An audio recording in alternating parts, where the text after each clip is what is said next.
ada Luna Gayatri. Iya. Alvin Dwi Novelina. Ada. Robutul Inaya ada. Ada. Kemudian Nova Aulia Putri Cahyani. Ada. Dwi Yuliana Rizky. Ada. Sofia Tusolihah ada. Ada. Suci Violeta Putri ada. Ada. Alhamdulillah semuanya hadir. Anak-anak, alhamdulillah hari ini kita bisa melanjutkan materi tentang cerpen. Kita melanjutkan dari yang kemarin. Anak-anak ada yang masih ingat tidak materi cerpen yang kemarin? Ya, Bu. Iya, Ji. Materi pertemuan kita kemarin adalah tentang struktur dan kaidah pembahasan teks cerpen. Bagus sekali. Apakah ada yang mau menambahkan? Saya. Oh iya, silakan Suci. Struktur cerpen ada orientasi, rangkaian cerita, komplikasi, dan resolusi. Bagus sekali, betul sekali. Oh iya, untuk kaidah kebahasaan ada yang ingat? Ada, Bu. Ya, silakan Inaya. Kaidah kebahasaan teks cerpen adalah sudut pandang, dialog, kata benda khusus, uraian deskriptif, majas simile, majas metafora, dan majas personifikasi, serta yang terakhir kata tanya retoris. Kata tanya retoris. Iya. Tadi majasnya ada apa saja? Nama majas apa? Majas Iya, majas simile. majas metafora, Majas metafora. majas personifikasi. Majas personifikasi. Baik, anak-anakku hebat semuanya. Semuanya masih ingat dengan materi yang kemarin ya? Nah, untuk hari ini kita akan mempelajari bagaimana cara bercerita dengan baik. Bercerita yang baik anak-anak akan sangat bermanfaat untuk kalian.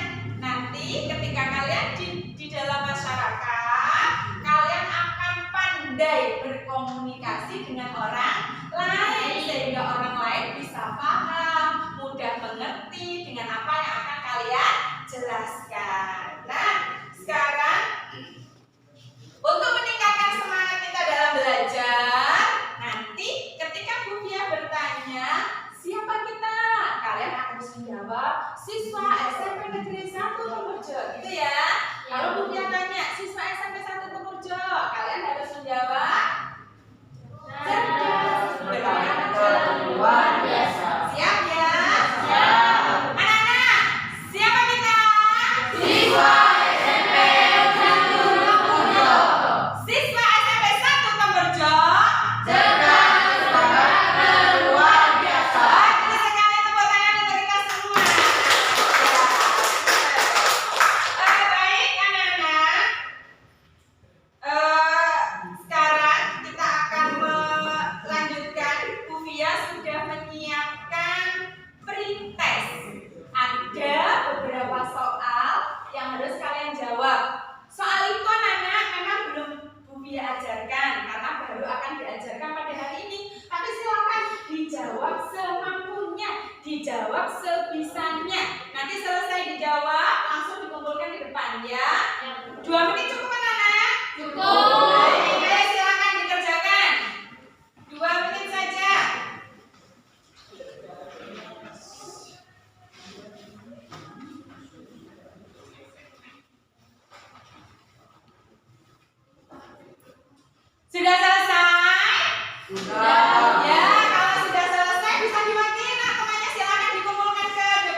yang menerangkan tentang langkah-langkah bercerita.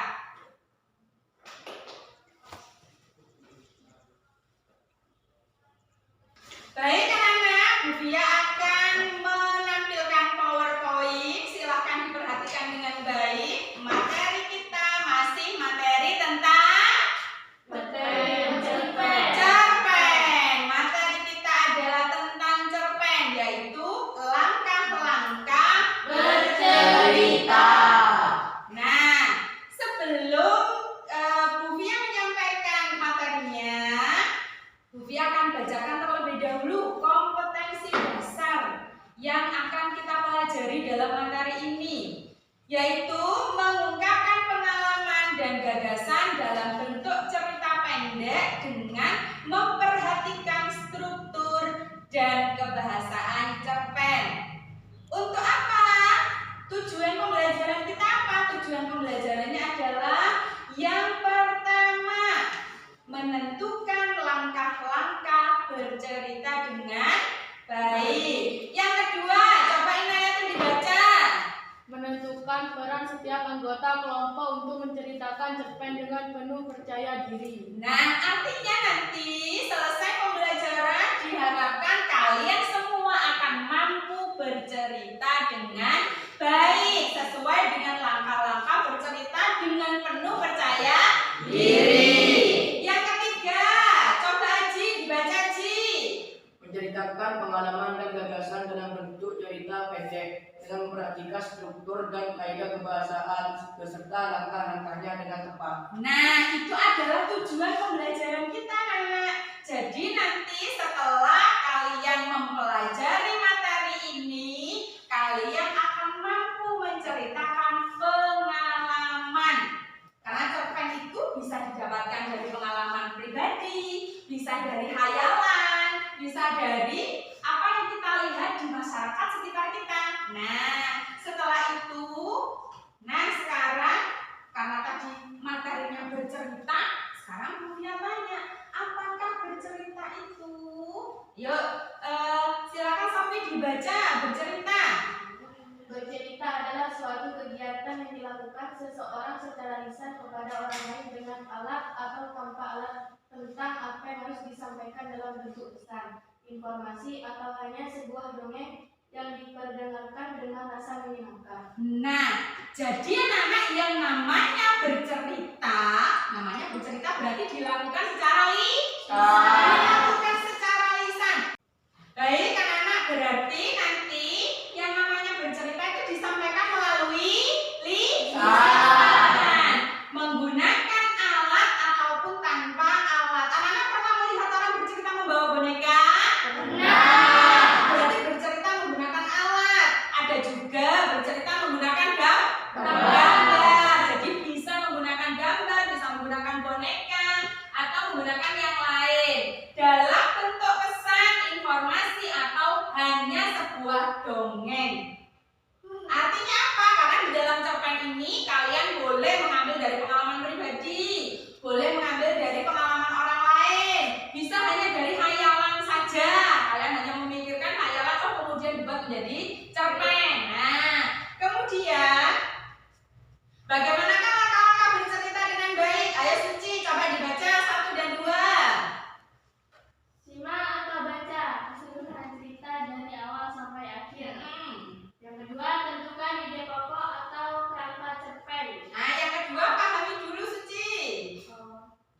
Yang kedua, Pahami isi cerita berdasarkan unsur dan struktur cerita. iya. Ayo Bintang, yang ketiga dan keempat dibaca. Tentukan ide pokok atau kerangka cerpen. Iya. Kembangkan ide pokok cerpen menggunakan bahasa sendiri. Nah, dari sini anak-anak, cerpen kalau mau diceritakan itu berarti cerpennya sudah ada atau belum? Sudah. Nah, sudah ada cerpennya, maka cerpennya harus dibaca. Kalau disimak apa? Berarti bisa pakai YouTube apa enggak? Bisa. Bisa. Jadi kalau pakai YouTube kita simak, kemudian kalau yang menggunakan teks bisa kita baca mulai awal cerita sampai akhir cerita. Setelah itu namanya sudah dibaca, boleh dipahami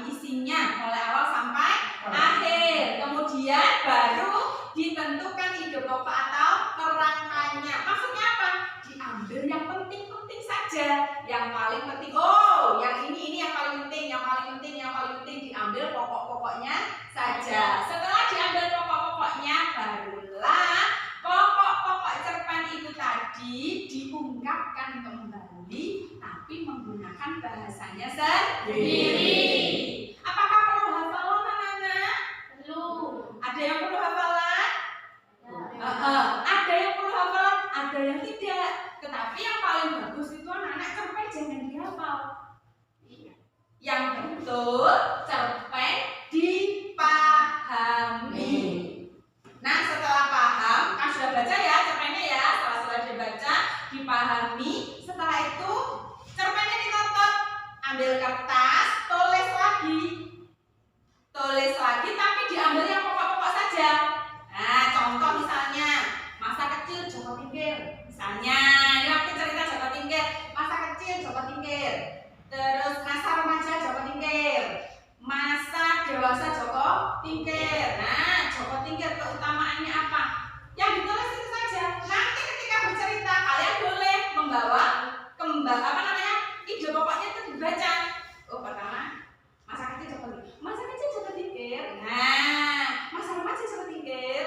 Ketika dia sudah dewasa, jadi kalian urutannya masih tetap karena ada ide pokok yang kalian catat tadi. Sekarang setelah ada, nah bagaimana sih bercerita dengan baik? Yang pertama, urutan cerita harus lengkap. Bahasanya boleh berbeda, nak. Kalimatnya boleh berbeda, tetapi urutannya harus tepat. Kemudian yang kedua, menggunakan pelafalan yang tepat. Yang namanya pelafalan itu berarti bagaimana kalian mengucapkan bunyi suara. Ada yang masih kesulitan mengucapkan huruf R? Coba ayo. A, I, U, E, O. Pintar semua. Ada yang ini R,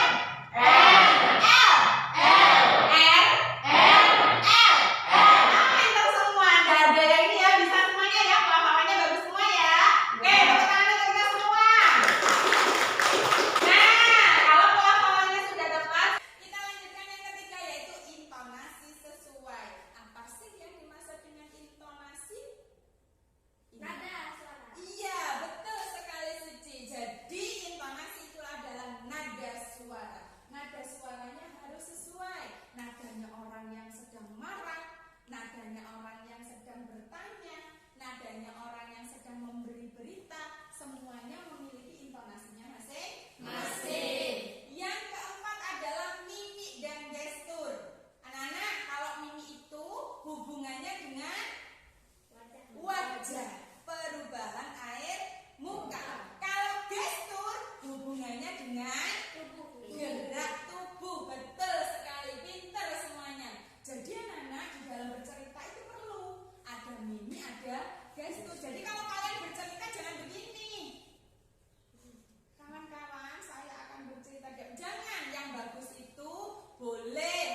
Sekarang, supaya kalian mampu bercerita dengan percaya diri, Bu Via punya teknik. Namanya teknik tutur bersambung. Apa sih teknik tutur bersambung itu?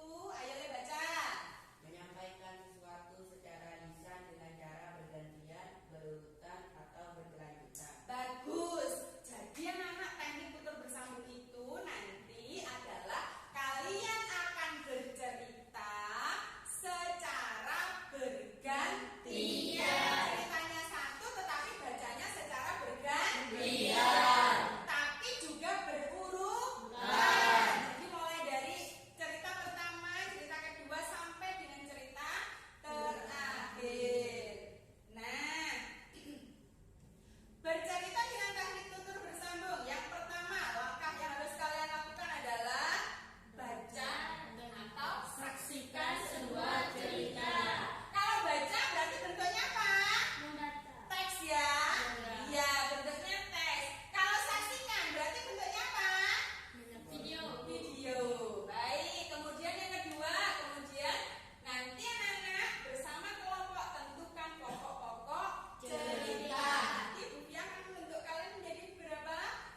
Di